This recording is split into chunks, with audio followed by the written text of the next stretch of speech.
Γεια σας φίλοι μου, καλώς ήρθατε στο Stella Love Cook. Αγοράσαμε από το ψαρά μας ωραίες, ολόφρεσκες, λαχταριστές σουπιές. Χρειαζόμαστε 1 κιλό σουπιές, φρέσκες ή κατεψυγμένες. Εάν είναι φρέσκες, θα ζητήσετε από το ψαρά σας να σας τις καθαρίσει.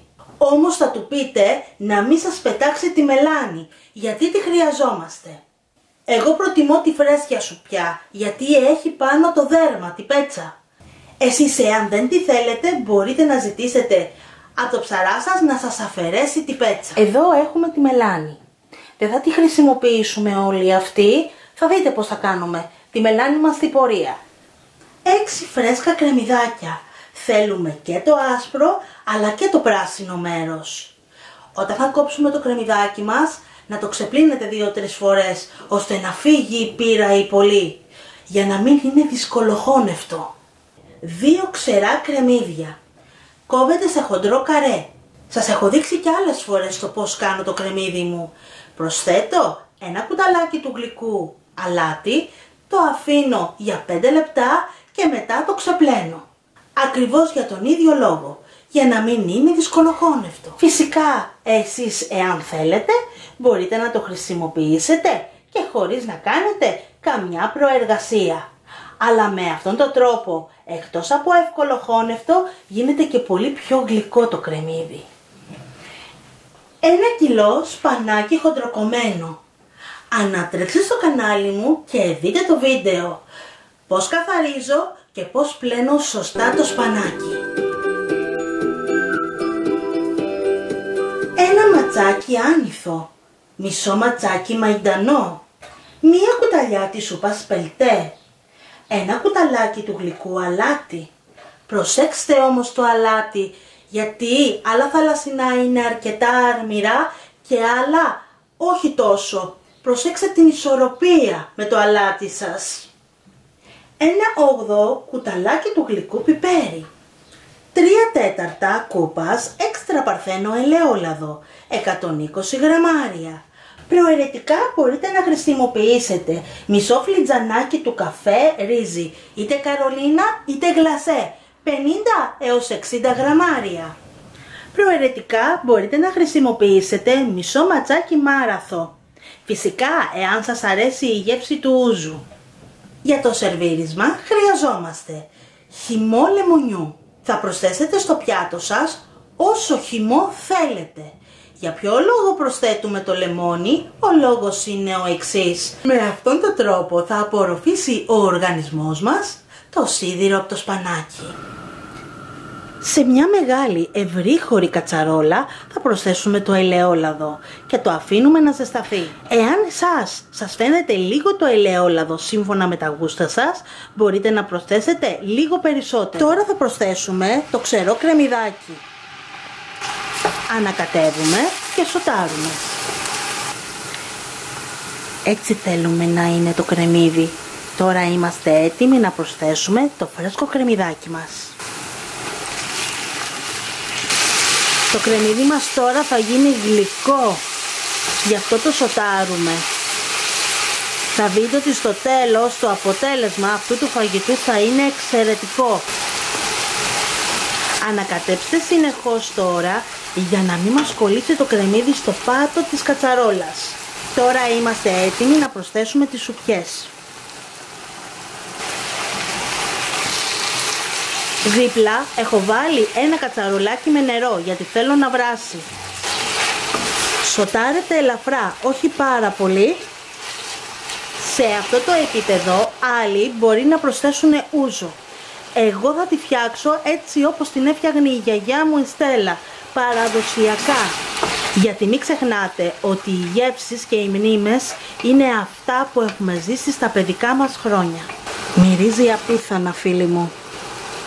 Η ελληνική φρέσκια σουπιά είναι ό,τι πιο ωραίο μπορείτε να φανταστείτε.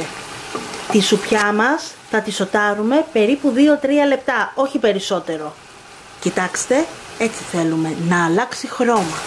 Τώρα είμαστε έτοιμοι να προσθέσουμε το βραστό νερό για να μην κοπεί ο βρασμός του φαγητού μας. Προσθέσαμε 1 λίτρο νερό. Θα κλείσουμε με καπάκι και θα αφήσουμε τη σουπιά να βράσει ελαφρά. Δεν θέλουμε να λιώσει, θέλουμε να βράσει. Γιατί μην ξεχνάτε, θα συνεχίσει το φαγητό μας να βράζει, γιατί θα προσθέσουμε και το σπανάκι και τα υπόλοιπα υλικά μας. Θα βράσουμε σε χαμηλή φωτιά και όχι σε ισχυρή. Σε μικρά τακτά διαστήματα θα ελέγχουμε τη σουπιά. Μην αφήσετε το φαγητό και λιώσει η σουπιά. Η κάθε σουπιά έχει εντελώς διαφορετικό χρόνο βρασμού. Μέχρι στιγμής βράζουμε 1/4. Τώρα θα προσθέσουμε το μαϊντανό και το άνηθο. Θα ρίξουμε το μισό άνηθο, όχι όλο, γιατί θέλουμε να προσθέσουμε και λίγο στο τέλος. Ανακατεύουμε και συνεχίζουμε το βράσιμο με κλειστό καπάκι μέχρι να μαλακώσει η σουπιά μας. Βράσαμε μισή ώρα και 10 λεπτά και η σουπιά μας είναι έτοιμη. Βλέπετε? Έτσι τη θέλουμε. Μπορώ να τη τερπίσω με το πιρούνι. Τώρα θα προσθέσουμε το πελτέο που το έχουμε αραιώσει με λίγο νερό. Ανεβάζουμε την ένταση της φωτιάς στο μέτριο. Προσθέτουμε το αλάτι και το πιπέρι. Ξεπλένουμε το ρύζι για να φύγει το περιττό άμυλο και το προσθέτουμε και αυτό. Τι θα κάνουμε τώρα? Μέσα στη μελάνη θα προσθέσουμε λίγο ζεστό νερό. Ανακατεύουμε τη μελάνη μαζί με το ζεστό νερό και θα προσθέσουμε τη μελάνη μέσα στο φαγητό μας. Προσέξτε, όχι όλη αυτή την ποσότητα, μια μικρή ποσότητα. Θα το αφήσουμε για 1 λεπτό να σταθεί, ώστε να κατακαθίσει η άμμος. Προσθέτουμε 1 κουταλιά, 2 κουταλιές.